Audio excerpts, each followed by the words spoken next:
Alright, तो हम कर रहे हैं टॉपिक रेट लॉ।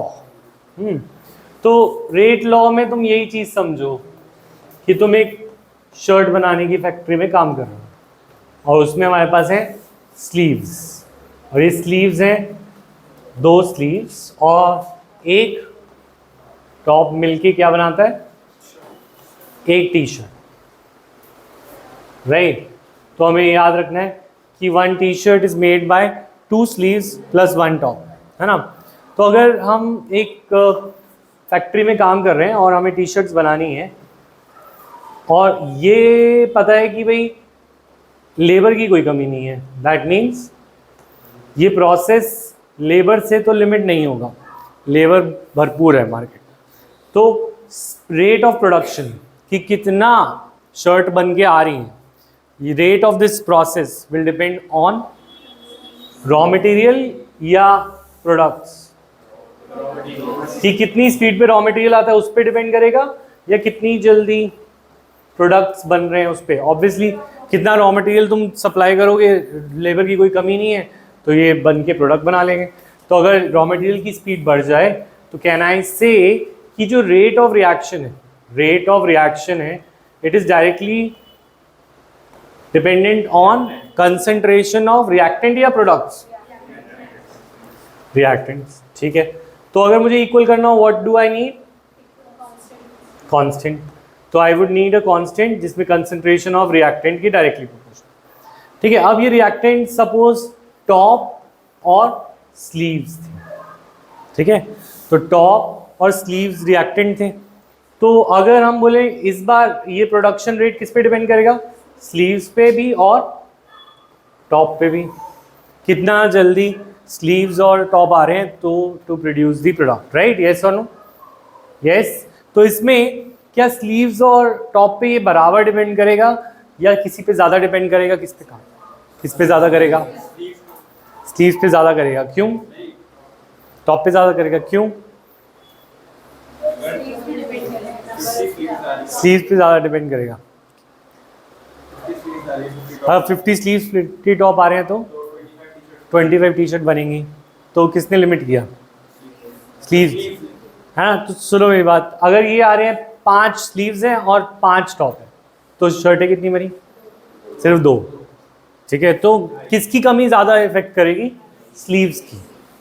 तो स्लीव्स 2 गुना डिपेंड इसके रेट को इफेक्ट करेंगे, जबकि टॉप उसको 1 गुना डिपेंड करेगा। ये ऑर्डर बताता है, ये क्या बताता है कि हाउ मच अ रिएक्टेंट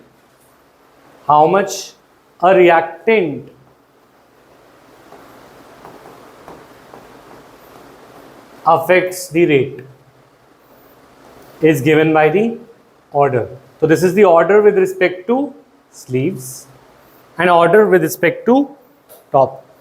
तो ऑर्डर से हमें ये पता चलता है कि रेट कितना कौन से रिएक्टेंट पे डिपेंड करता है, ठीक है। तो order determines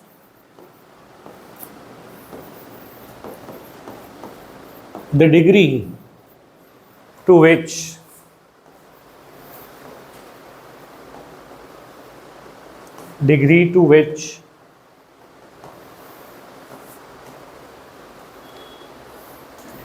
rate depends on concentration of reactant। Rate कितना रिएक्टेंट की कंसेंट्रेशन पे डिपेंड करता है, ये ऑर्डर बताता है, याद रखेंगे ये बात। क्या ऑर्डर 0 हो सकता है, हो सकता है। इस एग्जाम्पल में कैसे हो सकता है कि rate of T shirt production sleeves और टॉप पे डिपेंड ही ना करे, वो कैसे हो सकता है, लेबर पे। जब लेबर कम पड़ जाए तो चाहे जितनी भी आ रही हो स्लीव्स या टॉप, तो इस केस में rate will not be affected by the कितना रॉ मटेरियल आ रहा है, it will be limited by the कितना लेबर है हमारे पास, ठीक है। तो मतलब अगर हमारा रॉ मटेरियल आने की स्पीड 10 मोल पर सेकेंड हो पर हमारे पास लेबर एक ही है तो 1 मोल पर सेकेंड ही प्रोसेस करेगी, तो rate will stop depending on the reactant. तो ऐसे केस में order can be zero, order can be zero,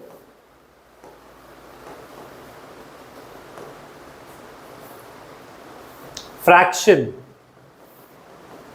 और इवन नेगेटिव। नेगेटिव ऑर्डर कैसे हो सकता है? नहीं, इक्विलिब्रियम मतलब हमने ये देखा, एक फैक्ट्री में हमने फ़ोन को अलाउ नहीं किया और दूसरे में हमने फ़ोन को अलाउ कर दिया, तो फ़ोन आने से लोग इंस्टाग्राम में लग गए और हमारा रेट ऑफ प्रोडक्शन, जितने फ़ोन उस फैक्ट्री में आए उतना हमारा रेट ऑफ प्रोडक्शन क्या हो गया? डिक्रीज हो गया। क्यों? क्योंकि फ़ोन आ गए थे। तो इस केस में अगर यहाँ पे फ़ोन भी आ जाता तो हो सकता है वो इस प्रोसेस को क्या कर रहा होता? उल्टा कर रहा होता, मतलब स्पीड को डिक्रीज कर रहा है। हाँ बोलो।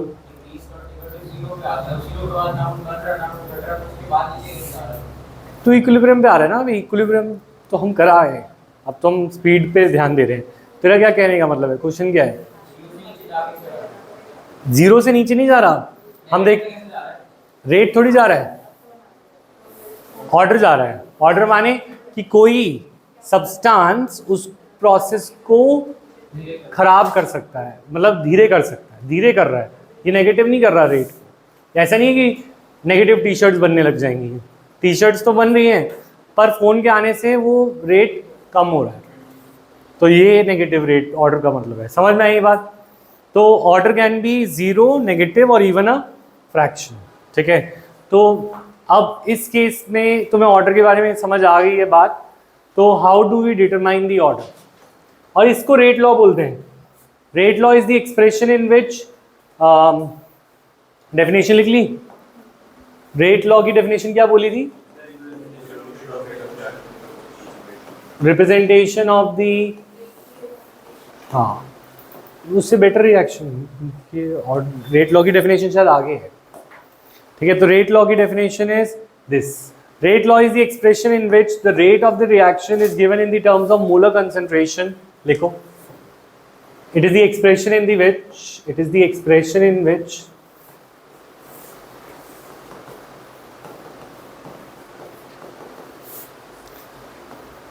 rate of a reaction is given in the terms of rate of a reaction is given in the terms of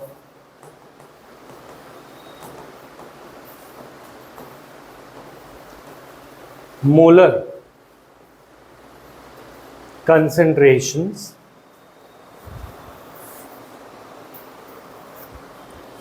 of reactants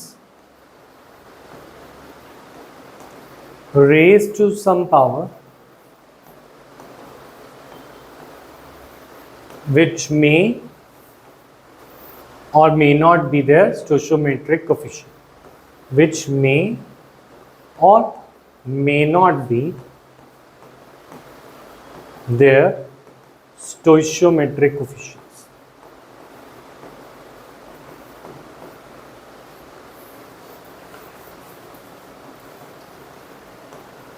हम क्या कह रहे हैं? रेट को हम किसके इक्वल रखेंगे? रिएक्टेंट की कंसेंट्रेशन के, which will be raised to some power which may or may not be their stoichiometric coefficient. For example, ये है एक reaction 2a plus 3b goes to c. In this case, x can be 2 and y can be 3, but it may not be. मतलब हमें अभी confirm नहीं है कि ये जो 2 और 3 है वो x और y होंगे या नहीं। ठीक है, कंफर्म कैसे होगा वो थोड़ा सा आगे जाके सस्पेंस खुलेगा। अभी तो रेट लॉ में हमें ये बोलना है, हमेशा ही बोलना है कि that can be there stoichiometric coefficient और it may not be there stoichiometric coefficient. तो उसको देखते हैं आगे बढ़े। तो रेट, फिर अगर हमें ऐसे मे और मे नॉट बी, तो रिएक्शन देख के क्या हम ऑर्डर बता सकते हैं? तो how to determine order, how to determine order. तो order, determining order is an experimental quantity, या फिर order can only be determined experimentally, लिखें, and can not be guessed by merely looking at the reaction. Order can only be determined, अगर तुम किसी reaction को पहली बार देख रहे हो तो तुम उसका ऑर्डर डिटरमाइन नहीं कर सकते जब तक तुम एक्सपेरिमेंट ना करो। अगर तुम उसके बारे में कुछ नॉलेज जानते हो तो ही तुम उसका ऑर्डर प्रिडिक्ट कर सकते हो। Order can only be determined experimentally and not by merely looking at the reaction। Just reaction को देख के नहीं पता चलता ऑर्डर का, ठीक है। ऐसा क्यों बोल रहे हैं हम, देखते हैं। पहले तो ये देखते हैं कि कैसे निकालना है, एक्सपेरिमेंटली कैसे निकालना है, फिर हम ये बात करेंगे कि देख के क्यों नहीं पता लगेगा। तो इसके लिए एक एक्सपेरिमेंट बनाते हैं, एक रिएक्शन लिखते हैं।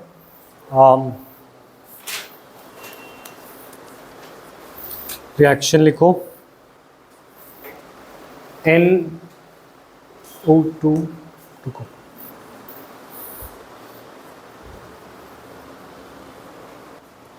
2NO plus O2 gives 2NO2, ठीक है। अब यहाँ पे कुछ एक्सपेरिमेंट करे हमने। स्क्रीन पॉज हो गई, इससे पहले नहीं थी पॉज।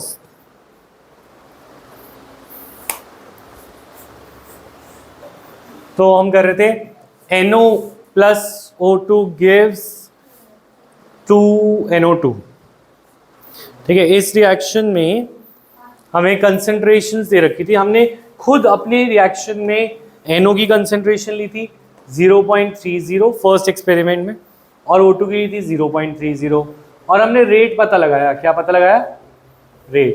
रेट आया इस समय 0.096 मोल पर लीटर पर सेकेंड। फिर हमने सेकेंड केस में इसकी कंसंट्रेशन ली 0.60 और इसकी ली 0.30, और इस बार रेट आया 0.384, ठीक है। फिर हमने कंसंट्रेशन ली 0.30 और इसके लिए 0.60, और फिर हमने रेट देखा कितना आया, रेट आया 0.192। फिर हमने कंसंट्रेशन चेंज करा और फोर्थ एक्सपेरिमेंट किया, इसकी कंसंट्रेशन ली 0.60 मोलर, इसके लिए 0.60 मोलर, और रेट आया हमारा 0.768, ठीक है। अब हमें क्या बोला जा रहा है कि इस एक्सपेरिमेंट से ऑर्डर निकाल के दिखाओ। तो एक्सपेरिमेंट से ऑर्डर निकालने के लिए हम क्या करेंगे, जैसे सपोज हम दो चीज़ों को मेजर कर रहे हो, हम कोई स्टडी कर रहे हो, जो ज़्यादातर स्टडीज़ दिखती है ना तुम्हें अखबारों में, जो तुम्हारे पेरेंट्स ला के दिखाते हैं, देखो क्या स्टडी आई है, वीडियो गेम खेलने से बच्चा के नंबर कम हो जाते हैं, है ना। तो या फिर फ़ोन पे ज़्यादा टाइम लगाने से मार्क्स कम हो जाते हैं, है ना। तो स्टडीज़ कैसे करी जाती हैं, तो जैसे रेट है, तो rate can be considered as marks, और हम दो चीज़ों का फैक्टर देख रहे हैं। हम देख रहे हैं कि भाई हार्डवर्क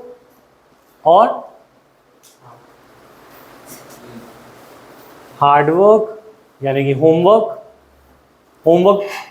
और क्लास वर्क का इफेक्ट क्या पड़ता है मार्क्स पे, राइट। तो हम क्या करेंगे, हम बोलेंगे होमवर्क का कुछ इफेक्ट पड़ता होगा x, और क्लास वर्क का कुछ इफेक्ट पड़ता होगा y, और वो मार्क्स के डायरेक्टली प्रोपोर्शनल तो है ही, हमें पता है कि डायरेक्टली प्रोपोर्शनल है, पर अगर हम इक्वल करना चाहें तो हमें कांस्टेंट लगाना पड़ेगा, दिस कांस्टेंट इनटू कांस्टेंट इधर ले जाते हैं, और इज इक्वल टू मार्क्स, ठीक है ना। अब हम क्या करेंगे, अब अगर मुझे सपोज होमवर्क का इफेक्ट देखना है तो मेरे को दो केसेस चाहिए होंगे, मेरे को दो बच्चे चाहिए होंगे, और एक ही बच्चे से दो बार होमवर्क दिया गया होगा, और एटसेट्रा एटसेट्रा, और उसके होमवर्क और क्लास वर्क के नंबर्स हमने निकाले। तो अगर मुझे होमवर्क को हटाना है और सिर्फ क्लास वर्क से सोचना है, तो उस केस में होमवर्क की वैल्यू दो केसेस में सेम होनी चाहिए। पॉइंट इज दिस कि एक बार उसे 2 पेजेस का होमवर्क दिया गया था, दूसरी बार भी 2 पेजेस का दिया गया था, तो क्लास वर्क में फ़र्क था, तो होमवर्क कट जाएगा, तो क्लास वर्क का इफेक्ट आएगा। मतलब पॉइंट इज दिस अगर मुझे NO का इफेक्ट देखना है रेट पे, तो मुझे NO का इफेक्ट देखना है तो मुझे O2 को हटाना है। एक चीज का इफेक्ट देखना है तो दूसरी चीज को पूरा ही हटाना है। और हटाने का तरीका क्या होगा कि हम उनकी सेम कंसंट्रेशन ढूंढें। जैसे एक्सपेरिमेंट 1 में और एक्सपेरिमेंट 2 में O2 की कंसंट्रेशन क्या है, सेम।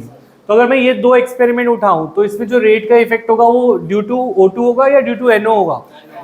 ड्यू टू NO होगा। दैट मीन मुझे NO के बारे में ज्यादा आइडिया तब लगेगा जब मैं ऐसे दो एक्सपेरिमेंट उठाऊं जिसमें O2 का कंसंट्रेशन क्या थी, सेम। तो मैं यही करता हूं। तो rate in the second expression और रेट इन दी फर्स्ट, हमें पता है रेट लॉ कैसे बनाते हैं। इस केस में अगर मुझे रेट लॉ बनाना था तो what would be the rate law? Rate law would be rate equal to K into NO की पावर होल टू X और O2 की पावर Y। तो अब rate 2 would be equal to K और यहाँ पे आएगा NO कितनी है, 0.30 की पावर X और 0.30 की पावर 2 है। 2 में तो ये 6 आना था।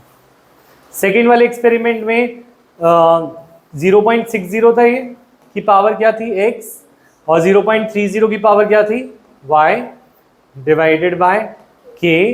0.30 की पावर X और 0.30 की पावर Y इक्वल टू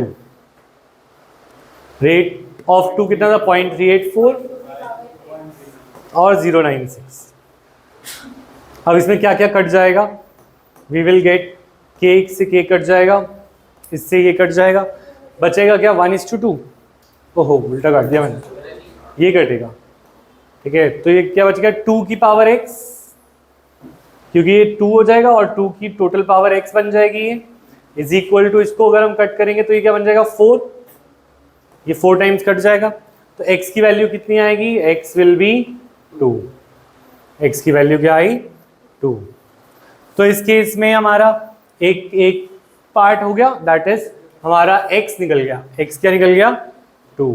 दोबारा दिखाऊं या ऊपर करूं, बोलो। अब अगर हम बोले अब मुझे किसको हटाना है, NO को हटाना है, तो त्रिशा क्या एक्सपेरिमेंट्स लूं मैं NO को हटाने के लिए? 1/3 ले लूं, ठीक है, या 3/1 ले लेता हूं। तो रेट 3 बाय रेट 1। तो इसके अंदर क्या होगा सृष्टि, मुझे इक्वेशन बनाओ, बताओ। K थर्ड वाले केस में कितना है, 30 की पावर X और थर्ड एक्सपेरिमेंट में 0.60 की power Y divided by tulip.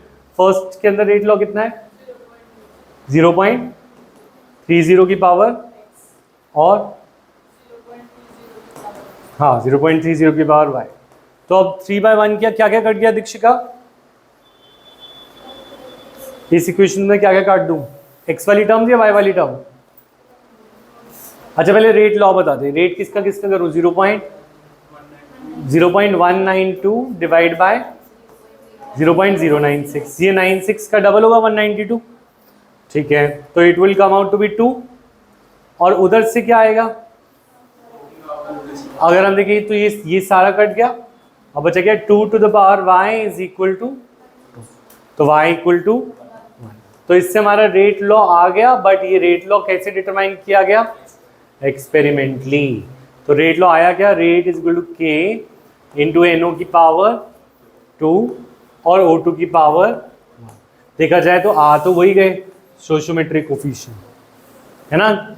मेहनत क्यों, पर कभी कभी आते हैं वो, कभी कभी नहीं आते, इसीलिए मेहनत करनी पड़ती है, एक्सपेरिमेंटली डिटरमाइन करना पड़ेगा। ठीक है, नोट कर लिया यहाँ तक, चलो नेक्स्ट। नहीं वो भी इसी से ही आता है, ऑर्डर, उसके अंदर एक ऑर्डर वाला टर्म था, एक मॉलिक्यूलैरिटी थी ना, वो सब इसी से लिंक्ड है। अच्छा धीरे धीरे समझ आएगा। तो ऑर्डर की पावर, ऑर्डर देखो हमारा रेट लॉ है, rate is equal to K into reactant की कंसेंट्रेशन की पावर ऑर्डर। यस, तो इस केस में रेट की यूनिट क्या है, मोल पर लीटर पर सेकेंड। रेट कांस्टेंट की यूनिट अगर मैं निकालना चाहूँ, कंसंट्रेशन की यूनिट क्या होती है? मोल पर लीटर, और पावर क्या? ऑर्डर। तो अगर हम लिखें यहाँ पे तो मोल पर लीटर पर सेकेंड के, यहाँ पे आएगा मोल ऑर्डर, यहाँ पे आएगा माइनस ऑफ ऑर्डर। अगर हम के को उधर कर दें, के को इधर रखें, बाकी सबको इधर उधर कर दें, तो this will become mole 1 minus order. ठीक है, लीटर माइनस उधर जाएगा, प्लस हो जाएगा ऑर्डर माइनस 1, सेकेंड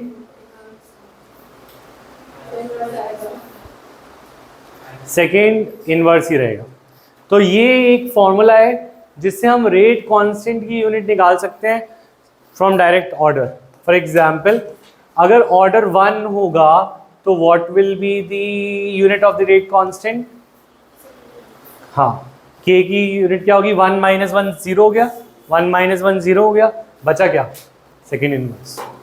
अगर ऑर्डर हो जाए 0 तो के की यूनिट क्या आएगी? Mole litre inverse second inverse. अगर ऑर्डर हो गया 2 तो कांची क्या आएगी यूनिट? ऑर्डर में 2 डाल दे बस, मोल 1 माइनस 2 माइनस 1 लीटर 1 और सेकेंड इनवर्स। ठीक है, अगर इसी तरीके से ऑर्डर सपोज आ जाए फ्रैक्शन में 1/2 तो कृषिप क्या होगी यूनिट? हाँ, मोल 1/2 लीटर -1/2 और सेकेंड इनवर्स। राइट, ऐसे किसी की भी ऑर्डर आए तो हम के की यूनिट निकाल देंगे। Next,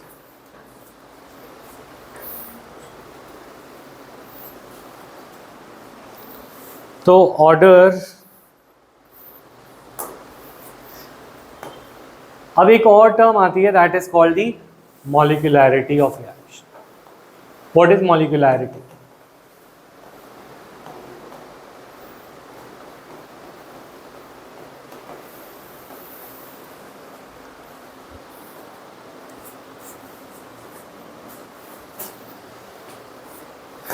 Molecularity is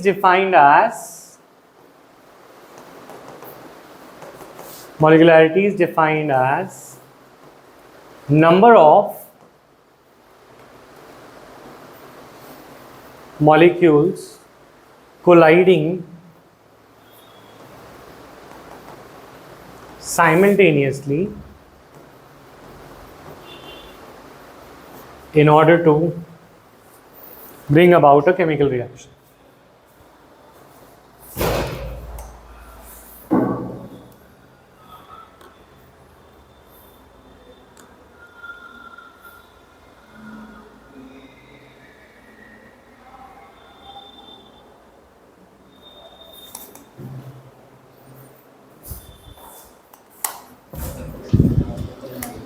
Colliding simultaneously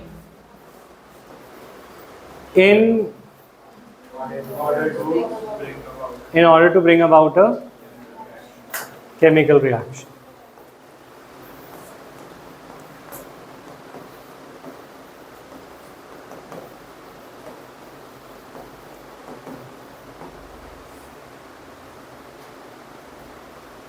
ठीक है, तो मॉलिक्यूलैरिटी का मतलब क्या है ये समझो। मतलब क्या है, एक टर्म और रह गई,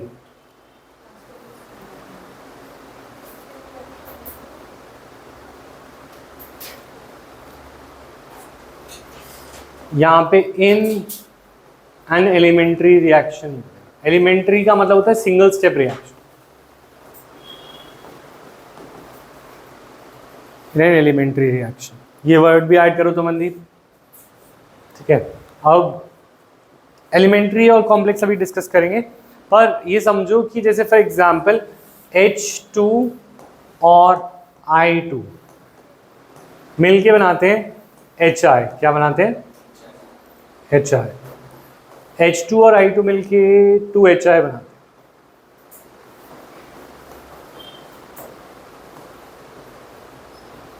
राइट, तो ये दोनों मिलेंगे H2 प्लस I2 कोलाइड करेंगे। क्या करेंगे?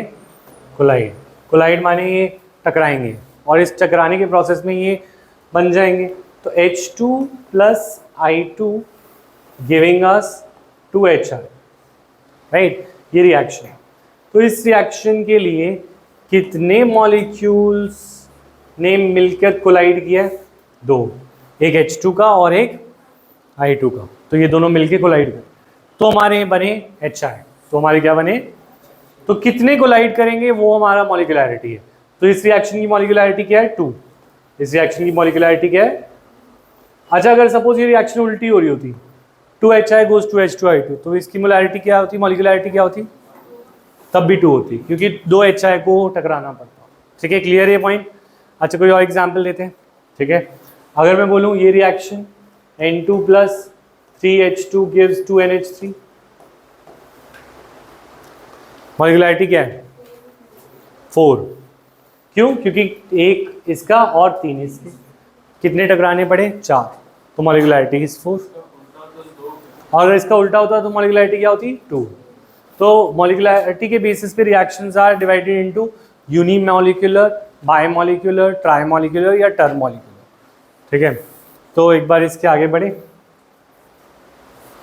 तो मॉलिक्यूलैरिटी क्या है ये समझ आया? तो एक रिएक्शन देखो, रिएक्शन है KClO3 plus 6FeSO4 plus 3H2SO4 gives KCl plus 3FeSO4 whole twice plus 3H2। अब जरा इस रिएक्शन को देखो, इसकी मॉलिक्यूलैरिटी क्या होगी? तो तुमसे सोचो कि तुम 4-5 लोग हो कॉलोनी के। ठीक है, तुमने बोला कि चलो एक कुछ काम करा करेंगे जब हम चारों एक ही जगह पे आ जाते हैं। ठीक है, तो एक ही पॉइंट पे एक ही समय पे आ जाते हैं। ठीक है, अब वो 4 लोग एक ही पॉइंट पे एक समय पे आना की प्रोबेबिलिटी बहुत कम होगी, है ना, तो काम तो कभी होगा ही नहीं। ठीक है, तो इसी तरीके से कि तुम कह रहे हो कि 10 मॉलिक्यूल साथ आते हैं तो ये रिएक्शन करते हैं, इसका 1, इसके 6, इसके 3। क्या 10 मॉलिक्यूल एक बार में एक समय पर एक जगह पे आ सकते हैं? तो क्या ये कभी काम होगा इस हिसाब से? नहीं। तो ये रिएक्शन तो होती है, पर तुम्हारा जजमेंट गलत है। जजमेंट ये गलत है कि इसकी मॉलिक्यूलैरिटी 10 नहीं हो सकती। मैक्सिमम मॉलिक्यूलैरिटी ज़्यादा से ज़्यादा 4 हो सकती है। क्या हो सकती है? कि 4 से ज़्यादा रैंडमली कोई एक जगह पे आ जाए, ऐसा रेयरली होता है। तो इसीलिए अगर ऐसा होता तो ये रेट रिएक्शन होती ही बहुत स्लो, बहुत ही कम, और होती ही नहीं। तो इसका मतलब ये रिएक्शन में कुछ गड़बड़ है, ये रिएक्शन जैसी दिख रही है वैसी है नहीं, ये धोखा है। तो ये है कॉम्प्लेक्स रिएक्शन। ये कैसी रिएक्शन है? एलिमेंट्री। ये एलिमेंट्री रिएक्शन होती है सिंगल स्टेप। एलिमेंट्री रिएक्शन क्या होती है? Single step. और सिंगल स्टेप रिएक्शन में मॉलिक्यूलैरिटी देखी जाती है। पर अगर कोई रिएक्शन कॉम्प्लेक्स हो, क्या हो? कॉम्प्लेक्स, तो that means more than 1 step हो, तो उसकी मॉलिक्यूलैरिटी का कोई मतलब ही नहीं रह जाता। इस रिएक्शन का कोई मॉलिक्यूलैरिटी है ही नहीं। तुम पूछकर भी गलत कर रहे हो, क्योंकि ये रिएक्शन कॉम्प्लेक्स रिएक्शन है पक्का। कैसे? क्योंकि हमें बोला था मॉलिक्यूलैरिटी में एक सबसे इंपॉर्टेंट टर्म था साइमल्टेनियस। साइमल्टेनियसली मतलब उन मॉलिक्यूल्स को एक जगह पे कोलाइड होना है, एक ही पॉइंट पे कोलाइड होना है, एक ही समय पे कोलाइड होना है। तो ऐसा 10 के लिए तो हो ही नहीं सकता। तो दैट मीन्स ये रिएक्शन सिंगल स्टेप तो है ही नहीं। ये रिएक्शन क्या है?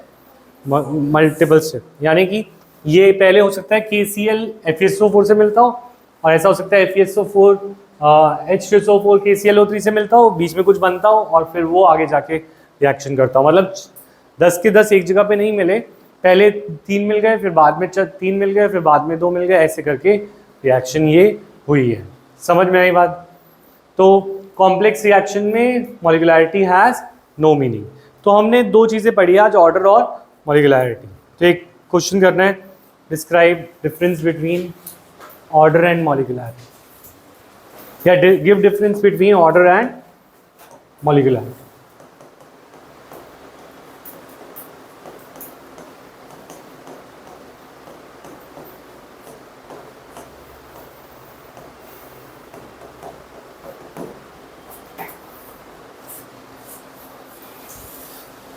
ऑर्डर क्या था, ऑर्डर की डेफिनेशन क्या थी?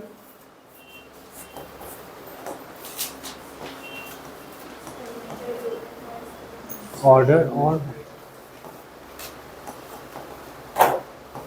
ऑर्डर क्या था? It is the sum of, definition पहले नहीं लिखवाई थी तो अब लिख लो, sum of powers of concentration term in the rate law. Rate law में कंसेंट्रेशन टर्म्स की जो पावर है उसे क्या बोलते हैं? Order. Molecularity is number of molecules colliding simultaneously. Number of reacting molecules लिखा था, नंबर ऑफ रिएक्टेंट मॉलिक्यूल्स, एक और चीज ऐड करो please, number of reactant molecules होने चाहिए कोलाइड करने वाले, number of reactant molecules colliding simultaneously to bring about a reaction. तो molecularity, order can be zero, yes और no? Order can be zero, negative और इवन अ फ्रैक्शन, ठीक है। Can molecularity be zero? क्या zero molecule reaction में collide कर सकते हैं? नहीं। Molecularity can never be zero, और क्या नेगेटिव हो सकती है? मॉलिक्युलैरिटी कैन नॉट बी जीरो और नेगेटिव और फ्रैक्शन, ना जीरो हो सकती है, ना नेगेटिव, ना फ्रैक्शन।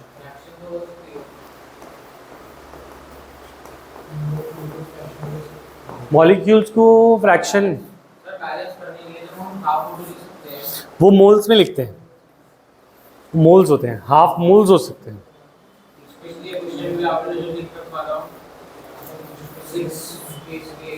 हाँ, मॉलिक्यूल्स अगर मोल्स मिले तो सारे मोल्स हैं, मॉलिक्यूल मिले तो सारे मॉलिक्यूल हैं। हाँ, तो फ्रैक्शन तो नहीं होगी। कैसे?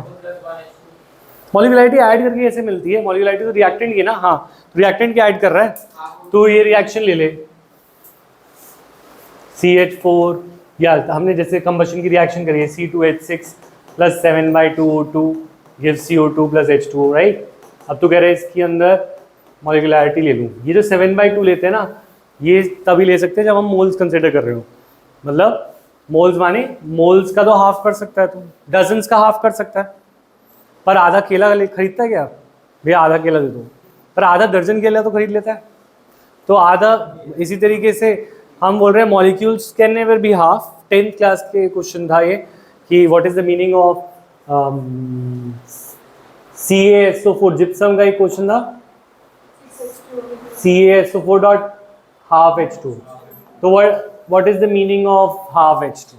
तो वहाँ पे 10th में हमें बताया गया था कि हाफ वाटर मॉलिक्यूल नहीं हो सकता। इसका मतलब है पानी आधा हो सकता है? नहीं। क्या चेयर आधी हो सकती है? चेयर जैसी चीज़ कि तुम क्या चेयर को आधी चेयर पे बैठ सकता है? नहीं। पर दो इंसान एक चेयर पे बैठ सकते हैं, है ना। तो पॉइंट इज दिस, ये जो फ्रैक्शंस होते हैं इसका मतलब होता है कि हमारे पास दो मॉलिक्यूल्स एक को शेयर कर रहे हैं, या फिर तुम इसको मोल्स में कंसिडर कर रहे हो, दो चीज़ें होती हैं फ्रैक्शन। तो इसी वजह से मॉलिक्युलैरिटी फ्रैक्शन में नहीं हो सकती, पर ऑर्डर हो सकती है, क्योंकि हो सकता है एक रिएक्शन, दो कॉम्प्लेक्स रिएक्शंस में ऑर्डर फ्रैक्शन में आ जाता है, क्योंकि एक ही रिएक्टेंट दो जगह यूज़ हो रहा है, तो कितना यूज़ हो रहा है? आधा इसमें और एक उसमें, तो 1.5 बन गया, ऐसे होता है। तो हम किस पे आ रहे थे वापस? Molecularity can not be zero, negative और नॉट अ फ्रैक्शन। बंद तो नहीं हुआ? अच्छा, next order.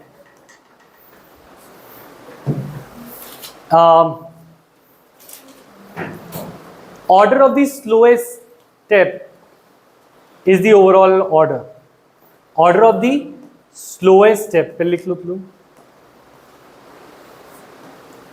is the overall order of reaction.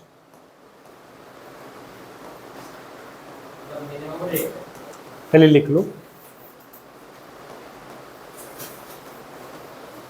ठीक है। Molecularity of the slowest step is the overall order.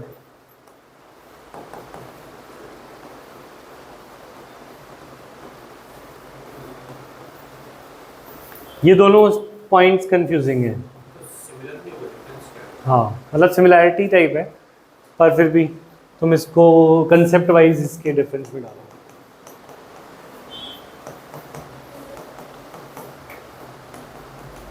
ठीक है, अच्छा एक बार ये वाला पॉइंट को थोड़ी सी देर वेट करके आगे कराऊंगा मैं, ठीक है, कि इसका मतलब क्या है। पर ये पॉइंट कंप्लीट कर लो पहले, डिफरेंसेस कंप्लीट कर लो पहले, ठीक है। तो लास्ट इसका पॉइंट क्या है,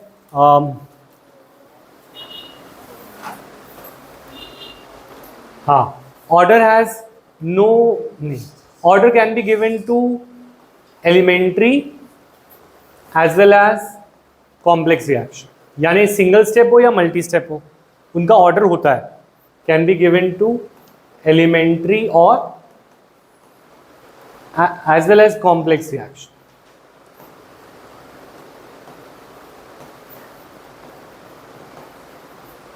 However, molecularity has no meaning for complex reaction.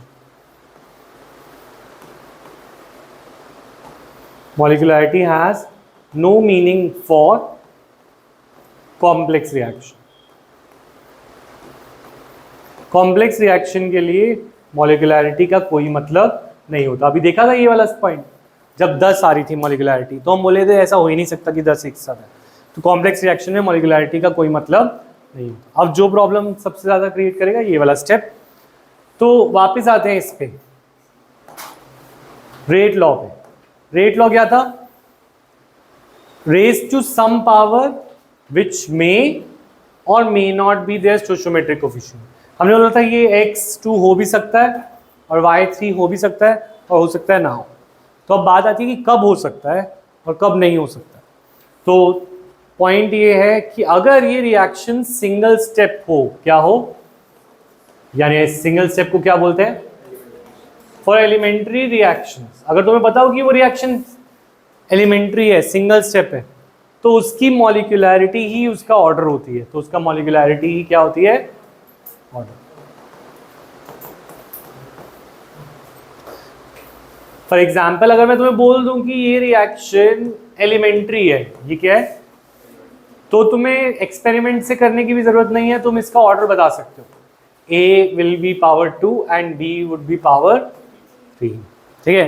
पर अगर मैं तुम्हें ना बोलूं, मैं बोलूं कि ये एक रिएक्शन है, ठीक है, और मैं तुम्हें ना बताऊं कि ये एलिमेंट्री है, तो अगर मैं कुछ भी ना दूं, no information given in the question, तो अब तुम क्या इसको बना सकते हो, इसका रेट लो, या नहीं बना सकते? नहीं बना सकते। क्यों? क्योंकि तो ये रिएक्शन एलिमेंट्री हो सकती है, तब तो वो ऑर्डर बन जाएगा, पर अगर वो रिएक्शन कॉम्प्लेक्स निकली तो वो मॉलिक्युलैरिटी उसका ऑर्डर नहीं बनेगा। तो इस वजह से हम जब भी रेट लॉ लिखते हैं और अगर हमारे पास कोई मैकेनिज्म की इंफॉर्मेशन नहीं है तो हम उसको लिखते हैं x और y। तो ये वाली बात समझ में आई। अगर तुम्हें कोई क्वेश्चन में गिवन हो कि एलिमेंट्री है तो उसकी मॉलिक्युलैरिटी ही उसका ऑर्डर है, पर अगर तुम्हें गिवन ही ना हो, कुछ भी मैकेनिज्म के बारे में इंफॉर्मेशन ना हो, तो तुम एक्स वाई लोगे। ये वाली बात समझ में आई। अब फॉर एग्जांपल तुम्हें SN2 और SN1 की मैकेनिज्म्स पता है, राइट? तो SN2 और हाँ बोले,